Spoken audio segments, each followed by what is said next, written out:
नमस्कार, आप देख रहे हैं आज का एजेंडा। मैं हूं आपके साथ अबू हुरैरा। शुरुआत बड़ी खबर से करेंगे। आपको बता दें कि पुंछ नगर के आलापीर में सुरक्षा बलों की तलाशी अभियान देर रात खत्म हो गई। तलाशी अभियान के दौरान पुलिस, एसओजी और सेना के मोहल्ले में स्थित एक नार्को टेररिज्म से जुड़े आरोपी मोहम्मद सफीर की तलाशी ली। पुलिस ने तलाशी के दौरान 7 लाख रुपये बरामद किए। सफीर की निशानदेही पर फर्श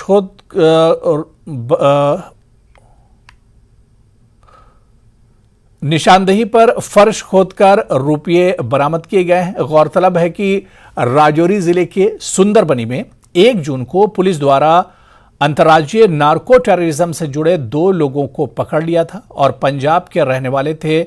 उनके पास से 22 किलोग्राम हेरोइन बरामद हुई थी।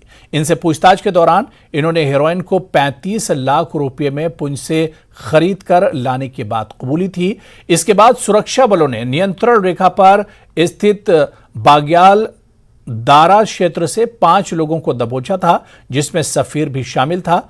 आज उसके घर यह बरामदगी हुई है, जबकि दूसरी तरफ नियंत्रण में फेंसिंग के आगे के गांव बग्याल दारा में अन्य आरोपियों के घरों में भी तलाशी अभियान जारी है। और चलिए इस खबर पर और बात करेंगे। हमारे सहयोगी मुनीश हमारे साथ पुंछ से जुड़े हुए हैं। मुनीश, मोहल्ला आलापीर में जो तलाशी अभियान चल रही थी, इससे पहले आपने बताया कि यह तलाशी अभियान खत्म हो गई, लेकिन इस तलाशी अभियान से क्या कुछ जानकारी निकल कर आ रही है?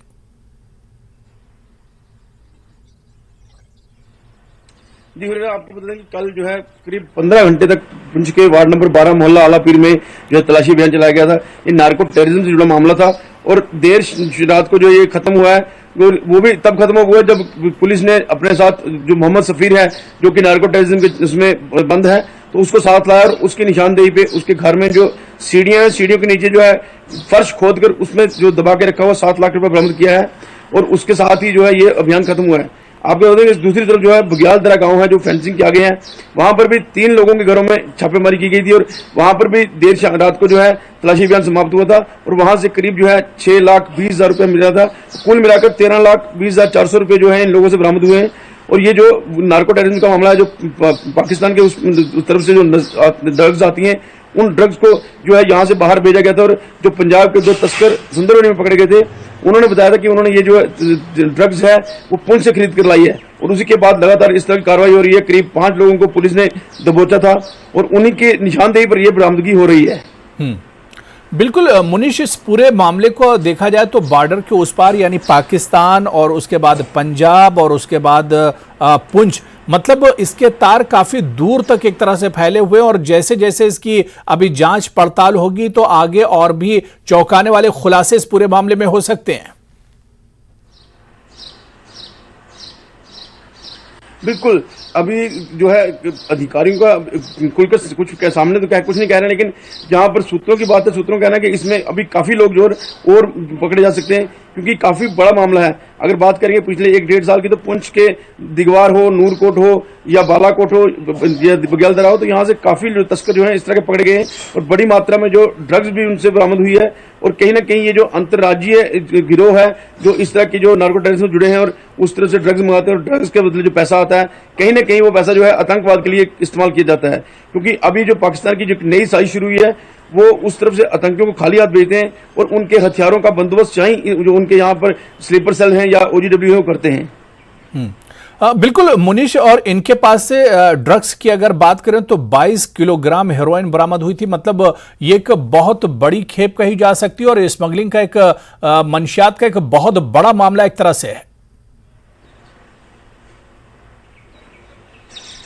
जी बिल्कुल, 22 किलोग्राम जो है इनसे बरामद हुई। और अगर बग्यालदरा की बात करें तो बग्यालदरा में पिछले 2 साल में 1 क्विंटल के करीब जो है इस तरह ड्रग्स पकड़ी जा चुकी है। कुछ ड्रग्स ऐसी पकड़ी गई है जो कि उस तरफ से भेजी गई थी, लेकिन जो इन OGW थे वो उठा नहीं पाए थे और वो सुरक्षा बलों के हाथ लग गई थी। इसी तरह ये लगातार जो है इस तरफ से ड्रग्स जो इस पार भेजी जाती है और ये जो स्लीपर सेल हैं या इनके जो इधर के तस्कर हैं, वो वहां से निकाल कर तो धीरे धीरे करके जो है जम्मू कश्मीर के बाकी इलाकों और पंजाब और बाकी स्टेटों में भेजते हैं। बिल्कुल। जो इसमें एक आरोपी सफीर जिसके घर पर देर रात से तलाशी चल रही थी खत्म हुई और इसके घर से 7 लाख रुपया कैश मिला है। मुनीश, क्या सफीर जो है ये सरगना है इस पूरे मामले का, या फिर इसके जो आका हैं सरहद के उस पार एक तरह से बैठे हुए हैं? जी जैसे कि जो पंजाब से जो तस्कर पकड़ गए थे उनका ये कहना था कि शक्करदीन जो है वो बग्यालदरा में रहने वाला है। वैसे तो ये सफीर भी जो बेसिकली रहने वाला बग्यालदरा का, लेकिन उसके जो पुंछ में भी घर बनाया हुआ है, तो उसमें जो इस पूरे में जो है शक्करदीन का नाम सबसे आगे आया था। और ये जो सफीर है, सफीर के एक और साथी है, उसके घर में 3 दिन पहले जो है 2 हैंड ग्रेनेड भी बरामद हुए थे। तो ये कहीं ना कहीं जो है अभी और कुछ हथियार भी बरामद हो सकते हैं, क्योंकि काफी बड़ा मामला है और सुरक्षा बल इसीलिए जो है अभी तक धीरे धीरे इस तरह की कार्रवाई को अंजाम दे रहे हैं और इनसे पूछताछ करके जो मिल रहा है अभी निकाल रहे हैं। अभी तक पुलिस ने खुलकर ना तो कोई प्रेस कॉन्फ्रेंस की और ना ही कोई किसी प्रकार की बयानबाजी की है, लेकिन लगातार इस तरह की छापेमारी और तलाशी अभियान जो है पुलिस की तरफ से चलाए जा रहे हैं। तो बिल्कुल लगातार तलाशी अभियान चलाया जा रहा है। इस सिलसिले की तमाम जो कड़ियां हैं वो एक तरह से जोड़ने की कोशिश सुरक्षा बलों की तरफ से की जा रही है। और देर रात ये कार्रवाई शुरू हुई थी, कार्रवाई तो खत्म हो गई है, लेकिन इसमें 7 लाख रुपये कैश एक तरह से निशानदेही पर बरामद किए गए। बहुत बहुत शुक्रिया, नजर बनाए रखिए मुनीश, दोबारा से आपसे इस खबर पर बात करेंगे। चलिए आगे बढ़ेंगे। एक और बड़ी खबर, आज से बीजेपी के राष्ट्रीय अध्यक्ष जेपी नड्डा का हिमाचल दौरा है। 14 जून तक हिमाचल के दौरे पर रहेंगे जेपी नड्डा। आज नूरपुर में पार्टी कार्यालय का उद्घाटन करेंगे। जसूर में एक जनसभा को भी संबोधित करेंगे बीजेपी के राष्ट्रीय अध्यक्ष जेपी नड्डा। तो आज से बीजेपी के राष्ट्रीय अध्यक्ष जेपी नड्डा का हिमाचल दौरा है। इस दौरे को काफी अहम माना जा रहा है और लोकसभा चुनाव से भी जोड़कर इस दौरे को देखा जा रहा है। हमारे सहयोगी विचित्र हमारे साथ इस दौरे पर और बातचीत करने के लिए जुड़े हुए हैं। विचित्र, आज से बीजेपी के राष्ट्रीय अध्यक्ष जेपी नड्डा का हिमाचल दौरा है, क्या कुछ शेड्यूल जेपी नड्डा जी का आज रहेगा और इसके अलावा इस दौरे को किस तरह से देखा जाए? देखिए, अब वो निश्चित तौर पर, क्योंकि लोकसभा के चुनाव साल 2024 में होने सुनिश्चित हुए हैं और ऐसे में जो है कहीं ना कहीं राष्ट्रीय अध्यक्ष भाजपा के वो हिमाचल प्रदेश में, क्योंकि उनकी खुद की कर्म भूमि भी रही है, उनका खुद का प्रदेश भी है और इस प्रदेश में जिस तरह से हम लोगों ने देखा है कि चाहे चुनावों की बात करें, जब सत्ता में भाजपा खुद हिमाचल प्रदेश में थी उस वक्त उपचुनाव उन्होंने हारे हैं, उसके बाद विधानसभा के चुनाव उन्होंने हारे हैं और अब क्योंकि लोकसभा के चुनाव बेहद चुनौतीपूर्ण है, तो ऐसे में जो है खुद भारतीय जनता पार्टी के जो राष्ट्रीय अध्यक्ष जेपी नड्डा जो है वो हिमाचल पर पूरी तरह से फोकस नजर आ रहे हैं और ये 3 दिवसीय दौरा है उनका। और इस 3 दिवसीय दौरे के दौरान पहले तो वो पंजाब प्रांत के पठानकोट से होते हुए नूरपुर कस्बे में आएंगे, जो कि कांगड़ा का अहम क्षेत्र है।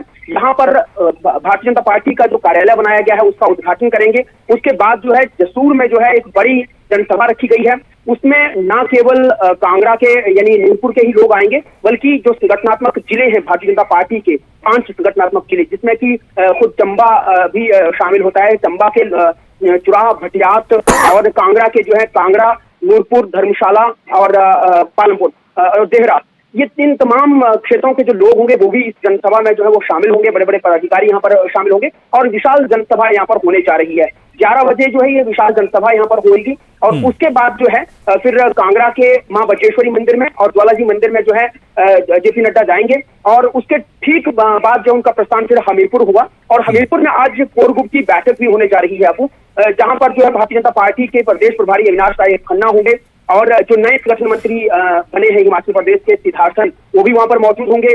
भारतीय जनता पार्टी के प्रदेश के अध्यक्ष राजीव बिंदल यहाँ पर मौजूद रहेंगे। पूर्व मुख्यमंत्री और नेता प्रतिपक्ष जयराम ठाकुर यहाँ पर मौजूद रहेंगे। इसके अलावा बड़े पदाधिकारी जो भारतीय जनता पार्टी के वो भी यहाँ पर मौजूद रहेंगे और ये कोर ग्रुप की बैठक है। बड़ी बात तो ये भी है कि जो पूर्व में जो हिमाचल प्रदेश के 6 बार के मुख्यमंत्री रह चुके दिवंगत कांग्रेस के नेता वीरभद्र सिंह के जो मुख्य रणनीतिकार माने जाते रहे हैं हर्ष महाजन, जो कल तक कांग्रेस में थे, लेकिन पिछले चुनावों में, विधानसभा चुनावों के ऐन वक्त पहले जो है भारतीय जनता पार्टी में आकर मिले थे, भारतीय जनता पार्टी के वो सदस्य बने थे, उनको कोर ग्रुप में शामिल कर लिया गया है और कहा यह जा रहा है कि आज ये कोर ग्रुप की जो बैठक होने जा रही है उस बैठक में खुद हर्ष महाजन भी मौजूद रहेंगे। और ये भी देखना बड़ा यहाँ पर लाजमी रहने वाला है कि क्या हर्ष महाजन जो है वो कहीं आज जो जनसभा जसूर में हो रही है वहां पर जेपी नड्डा के साथ शामिल रहेंगे, वहां पर नजर आएंगे, क्योंकि उन पर सभी की नजरें इसलिए भी क्योंकि कहा यह जा रहा है कि भावी चुनावों में हो सकता है कि कांगड़ा संसदीय क्षेत्र से हर्ष महाजन ही जो है भारतीय जनता पार्टी का चेहरा होंगे। तो इन पर सभी की नजरें टिकी हुई हैं। इन पर निश्चित तौर पर हम भी नजर रखेंगे कि क्या वो यहाँ पर मौजूद रहेंगे कि नहीं रहेंगे। और कोर ग्रुप की बैठक की जो बात की जा रही है उसमें तो निश्चित तौर पर वो शामिल होने वाले हैं, जो कि बहुत बड़ी बात है अपने आप में ही। और उसके बाद अबू उनका जो दौरा है वो फिर मंडी का रहने वाला है। मंडी में भी वो एक विशाल जनसभा करने वाले हैं। 14 तारीख को ये विशाल जनसभा होगी। तो कहीं ना कहीं ये माना जा रहा है कि 3 दिनों में इस तरह से उनका ये दौरा है, पूरी तरह से जो है रणनीति तय की जाएगी कि भविष्य में किस तरह से भारतीय जनता पार्टी की जो है वो अपनी 4 सीटों पर हिमाचल प्रदेश में कब्जा करे और उसके लिए किस तरह से ठोस रणनीति बनाई जाए। अब बिल्कुल विचित्र, जिस तरह से आपने बताया कि एक लोकसभा चुनाव को लेकर भी रणनीति इस दौरे पर बनाई जाएगी और खासतौर से हिमाचल में बीजेपी का बहुत कुछ दांव पर लगा हुआ है। 2019 में 4 सीटें बीजेपी के पास गई थी, लेकिन जो सियासी समीकरण विचित्र देखिए तो 2019 में बहुत अलग थे। सत्ता में वहां पर राज्य में भी बीजेपी थी और इसके अलावा बीजेपी लगातार जीत रही थी, लेकिन अब जो सियासी समीकरण है बहुत बदल गए हैं और इसी वजह से कोई कमजोरी बीजेपी छोड़ना नहीं चाह रही यहां पर। बिल्कुल अबू, देखिए आपने बिल्कुल सही कहा है। हालांकि उस वक्त जो थी वो सत्ता में भारतीय जनता पार्टी थी, बावजूद इसके उन्होंने 3 विधानसभा के चुनाव और 1 जो है संसदीय क्षेत्र का चुनाव भी हारा था। तो ये जो थे, क्योंकि उस वक्त जब सत्ता में खुद बीजेपी थी उस वक्त ये चुनाव हारना, उसके बाद फिर से विधानसभा के चुनावों को हारना, ये अपने आप में जो है दर्शाता है कि भारतीय जनता पार्टी भले ही बहुत बड़ी रणनीति के तहत जो है चुनावों में उतरी हुई थी और चुनावों को लड़ने के लिए ही भारतीय जनता पार्टी को अब कहा जाता है कि चुनावी यानी राजनीति करने में जो है वो भारतीय जनता पार्टी माहिर है, रणनीति बनाने में भारतीय जनता पार्टी माहिर है। बावजूद इसके जिस तरह से एक के बाद एक करके जो चुनाव हारे हैं, तो निश्चित तौर पर 2024 का जो चुनाव जो है वो बेहद चुनौतीपूर्ण है और उसी के लिए जो है वो रणनीति बनाई जाएगी, ठोस रणनीति बनाई जाएगी, जिसके लिए जो है यहाँ जद्दोजहद होती हुई नजर आ रही है अबू। और साथ ही साथ खुद मोर्चा जो है अब जेपी नड्डा यहाँ पर संभाल रहे हैं का सवाल है, क्योंकि वो खुद यहाँ से इसी प्रदेश से वो ताल्लुक रखते हैं। बावजूद उसके उन्हीं की सरपरस्ती में जो है अगर उपचुनाव भी हारे जाते हैं, फिर उसके बाद चुनाव भी जो विधानसभा के मेन चुनाव होते हैं वो भी हारे जाते हैं। तो अगर ऐसा ना हो कि कहीं भविष्य में उनके लिए और ये चुनौती और ज्यादा कठिन हो जाए, उस पर निश्चित तौर पर नजर रहेगी। कहाँ कमी रही है उन कमियों को खंगालने की कोशिश होगी, फिर उस पर काम करने की कोशिश होगी। वैसे ही इन दिनों जो है भारतीय जनता पार्टी संपर्क से समर्थन अभियान जो वो शुरू कर चुकी है। केंद्र के 9 साल के कार्यकाल की जो नीतियां हैं वो जनता तक पहुंचाई जा रही है। अलग अलग तौर तरीकों से जो है वो जनता तक ये काम पहुंचाने का काम किया जा रहा है और उसी के तहत जो है अब बड़े नेता भी कहीं ना कहीं मैदान में उतर चुके हैं, जिसमें से खुद जेपी नड्डा जो है ये देखे जा रहे हैं। और तो बिल्कुल विचित्र 11 बजे से यह दौरा शुरू होगा और जेपी नड्डा के हिमाचल दौरे पर बहुत डिटेल से तमाम जानकारी आपने दी है। बहुत बहुत शुक्रिया हमारे साथ जुड़ने के लिए। विचित्र, आप नजर बनाए रखिए, दोबारा से इस दौरे पर आपसे और भी चर्चा करेंगे। तो चलिए खबरें और भी, लेकिन यहां पर फिलहाल रुकेंगे छोटे से ब्रेक के लिए।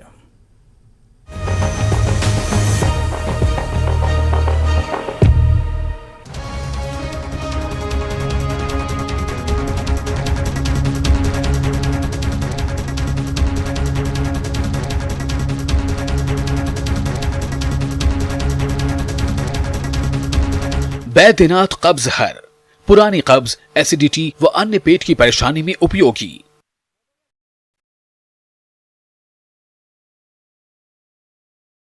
कठुआ में पानी की पाइपलाइन से एक मरा हुआ सांप निकला, लोगों में आक्रोश, लोग गंदा पानी पीने को विवश। वडगाम और मागाम के आसपास के इलाकों में मेडिकल दुकानों का अचानक निरीक्षण, कानून का उल्लंघन करने पर 7 दुकानों को सील कर दिया गया।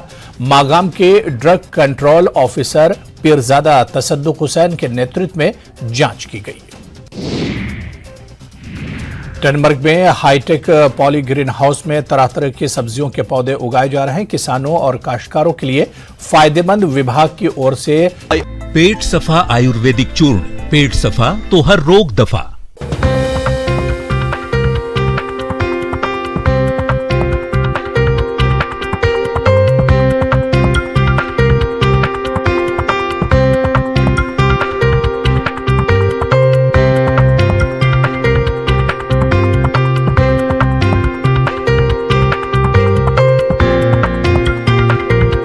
Presented by पेट सफा आयुर्वेदिक चूर्ण, पेट सफा तो हर रोग दफा।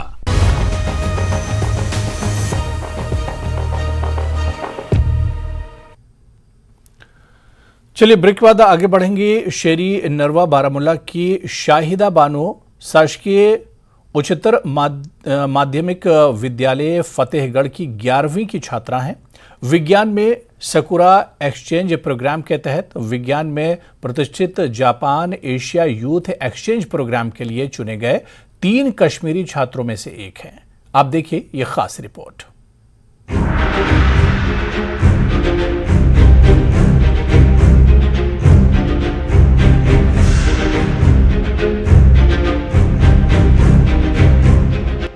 शाहिदा बानो को इंस्पायर नेशनल अवार्ड से नवाजा गया और जब वो जोन फतेहगढ़ के गवर्नमेंट बॉयज मिडिल स्कूल शेरी पाइन में 8वीं जमात की तालिबा थी तो उन्होंने इन्वेंटर इंडिया चैलेंज जीता था। वो अपने गाइड उस्ताद रियाज अहमद गनाई के साथ द नेशनल टेक्नोलॉजी वीक 2023 में भी शामिल थी, जिसका इफ्तिताह वज़ीर आज़म नरेंद्र मोदी ने प्रगति मैदान नई दिल्ली में किया था, जिसमें हिंदुस्तान भर के हजारों नौजवान इख्तिराकारों ने शिरकत की।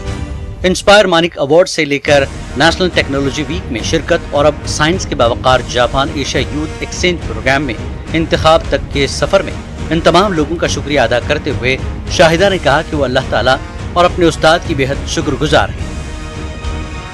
जैसे अब मैं जापान के लिए भी सिलेक्ट हुई हूँ तो मुझे बहुत खुशी हो रही है कि मैं जापान के लिए सिलेक्ट हुई। मैं ही नहीं बल्कि हम मेरे 2 और कश्मीर के महविश और दानिश है, तो मुझे बहुत खुशी हो रही है कि कश्मीर से भी कोई जा रहा है इस कंपटीशन के लिए। पहले ही मेरे गाइड टीचर रियाज सर का सपोर्ट रहा है उसमें, और BMS शेरी पाइन पूरा स्टाफ और हाई स्कूल मतलब उनका रोल भी रहा है, और मेरे पेरेंट्स का भी रोल रहा है इसमें। मतलब उस दिन कोविड चल रहा था जब मुझे ये आइडिया था, तो मैंने कोविड में ये सारा कुछ किया। तो आप क्यों नहीं कर सकते हो, क्योंकि आज अटल टिंकरिंग लैब्स ज़्यादा मतलब स्कूल में होती है, हमारे हाई सेकेंडरी में भी है अटल टिंकरिंग लैब, वहाँ भी बहुत सारी चीज़ें अवेलेबल है। शाहिदा बानो की इस कामयाबी ने अपने स्कूल के साथ साथ पूरे जिले का नाम रोशन किया है। सरपरस्त, असातिज़ा, डिस्ट्रिक्ट एजुकेशन अफसर और मुतल्लिक़ा इदारों के प्रिंसिपल्स ने इन ख्वाहिशमंद साइंसदानों की सलाहियतों को परवान चढ़ाने में अहम किरदार अदा किया है। गाइड और सरपरस्त उस्ताद रियाज अहमद गनाई, जिन्होंने इस आइडिया के आगाज से ही इसकी मदद की थी। रियाज का कहना है कि वो इस अहम प्रोग्राम के लिए उसके इंतखाब पर खुशी महसूस करते हैं, जो तालिबे इल्म और उसके गाइड उस्ताद दोनों की लगन और मेहनत की अक्कासी करता है। तरक्की पर खुशी का इजहार करते हुए गवर्नमेंट मिडिल स्कूल शेरी बारामुल्ला के रियाज अहमद ने इस कामयाबी की अहमियत पर जोर देते हुए कहा कि तलबा की तरफ से ये अवार्ड्स एक उस्ताद के लिए फख्र का लम्हा है। वैसे तो टीचर में काफ़ी खुशी महसूस कर रहा हूँ, और हाल ही में हमने नेशनल टेक्नोलॉजिकल वीक में हिस्सा लिया, जिसकी इनाग्रेशन खुद prime minister of India Narendra Modi ji ने की, और वहाँ पे पूरे इंडिया से इनोवेटर्स आए थे जिन्होंने उस प्रोग्राम में हिस्सा लिया नेशनल टेक्नोलॉजिकल वीक में। तो एक एक्सचेंज ऑफ आइडिया हुआ, और जो भी इनोवेटर्स थे उन्होंने इस जो प्रोटोटाइप्स हैं, जो टेक्नोलॉजी आइडियाज़ हैं, उसे टेक्नोलॉजी में किस तरह कन्वर्ट किया जाए उसके लिए वहाँ पे इंटरेक्शन हुई। और अब ये स्टूडेंट जो मेरी हैं, ये क्योंकि एक गवर्नमेंट मिडिल स्कूल शेरी पाइन एक गांव का स्कूल है और सरकारी स्कूल है, और यहाँ से इस बच्ची ने जो एक छोटा सा इनोवेटिव आइडिया लेके एक सफ़र शुरू किया। इंस्पायर प्रोग्राम में ज्यादा से ज्यादा शिरकत की हौसला अफजाई करना बिलाखिर अगली नस्ल में साइंसी मिजाज, तख्लीकी सलाहियतों और कारोबारी महारतों को फरोग देगा। Inspire scheme innovation in science pursuit for inspired research science और टेक्नोलॉजी हुकूमत हिंद के महकमे के अहम प्रोग्रामों में से एक है, जिसका मकसद 10 से 15 साल की उम्र के तलबा और क्लास 6 से 10 तक तालीम हासिल करने की हौसला अफजाई करता है। Japan science department JSD Shahida Bano के साथ जम्मू और कश्मीर से ताल्लुक़ रखने वाले 2 दीगर होनहार तालिबे इल्मों के साथ उनके आइंदा दौरे जापान के दौरान मेजबानी करेगा। यह नाक़ाबिल यकीन मौका इन्हें मारूफ साइंसदानों के साथ बातचीत करने, जदीद तहकीक में मशगूल होने और जापान के भरपूर साइंसी और सकाफती विरसे का तजुर्बा करने की इजाज़त देगा। शाहिदा ने कहा कि उनके असातिज़ा और ख़ानदान ने इस मकाम को हासिल करने में उनकी मदद की है। मेरा आइडिया एक स्मार्ट की है, जैसे हमारे गांव में एक रोड एक्सीडेंट हुआ था, वो एक प्रॉब्लम थी क्योंकि 3 लोग एक ही घर से मर गए। तो मैंने सोचा क्यों ना हम एक ऐसी की बनाए जिससे जो रोड एक्सीडेंट से छोटे बच्चे गाड़ी चलाते हैं वो उनको रोके गाड़ी चलाने से। तो मैंने एक स्मार्ट की बनाया है जिसमें फिंगरप्रिंट सेंसर होगा, कनेक्ट होगी एज और लाइसेंस नंबर। जैसे इंसान उसको फिंगर करेगा वो उसकी सारी डिटेल्स कैप्चर करके लॉक ओपन हो जाएगा, तब हम उसमें चाबी लगा सकते हैं। इससे क्या होगा कि जो छोटे बच्चे हैं वो गाड़ी नहीं चला पाएंगे। तलबा का इंतखाब मुश्तरका तौर पर SCERT और national innovation foundation NIF India के जरिए किया गया है। मिस्टर सहरीन शकील इंस्पायर NIF और उनकी टीम की JNK कोऑर्डिनेटर के तौर पर खदमात अंजाम दे रही है। न्यूज़ 18 के लिए सज्जाद हुसैन की रिपोर्ट। चलिए आगे बढ़ेंगे। घाटी में बिजली की स्थिति में सुधार के लंबे चौड़े दावे तो किए गए, लेकिन इसके बावजूद धरातल पर कुछ भी नहीं बदला है। इस गर्मी में कश्मीर घाटी के बिजली उपभोक्ताओं को दोहरी मार का सामना करना पड़ रहा है। टैरिफ में वृद्धि और 31 घंटे से 56 घंटे साप्ताहिक बिजली कटौती। अब जब लोगों को राहत की उम्मीद थी, KPDCL ने विशेष रूप से जून की शुरुआत के साथ फिर से पावर कटौती शुरू कर दी। श्रीनगर सहित घाटी के कई इलाकों में लोग, खासकर किसान, पावर कट की वजह से परेशानी का सामना कर रहे हैं।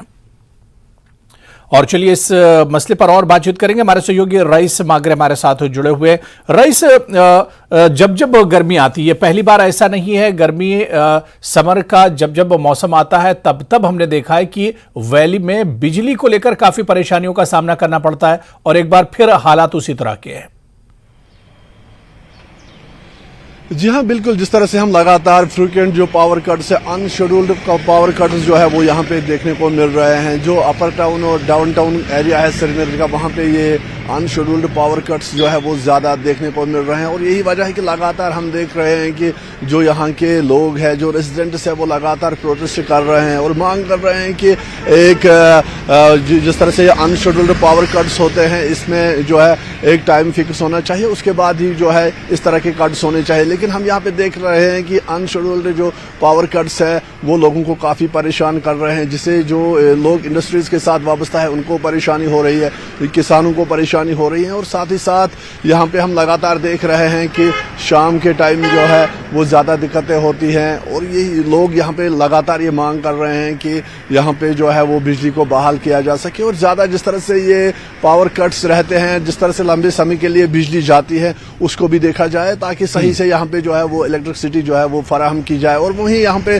स्मार्ट मीटर्स की भी बात हो रही है कि जो KPDCL है उन्होंने लगातार वो कह रहे हैं कि स्मार्ट मीटर्स को वो यहाँ पे इंस्टॉल करेंगे। और उसके खिलाफ भी हमने देखा है कि लोग जो है वो कहीं कहीं जगहों पे, श्रीनगर के बहुत सारे ऐसे जगहें हैं जहाँ पे लोगों ने उसके खिलाफ जो है वो प्रोटेस्ट किया है, क्योंकि उनका मानना है कि इसकी वजह से, स्मार्ट मीटर्स की वजह से उनके जो बिल है वो ज़्यादा आएंगे। और यही वजह है कि वो इसको जो है इसके खिलाफ प्रोटेस्ट कर रहे हैं। लेकिन अगर हम KPDCL की बात करें तो उनका यही कहना है कि इलीगल जो इलेक्ट्रिसिटी यूजेज है उस पर वो नज़र रख रहे हैं। जो टीम्स है वो ग्राउंड पे हैं, ताकि साथ ही साथ अगर कहीं पे किसी वायर में कोई फॉल्ट वगैरह आता है तो उसके लिए भी जो है उन्होंने टीम्स को ग्राउंड पे रखा है। लेकिन अगर हम लोगों की बात करें तो लगातार लोग जो है वो अनशेड्यूल्ड पावर कट से काफ़ी परेशान हैं। जी अबू हुरैरा। तो बिल्कुल रईस, आप नज़र बना रखिए, दोबारा इस पर और हम चर्चा करेंगे। वक्त की अभी कमी है। बहुत बहुत शुक्रिया हमारे साथ जुड़ने के लिए, इस खबर पर बातचीत करने के लिए। तो चलिए इस बुलेटिन में अभी फिलहाल इतना ही। नमस्कार।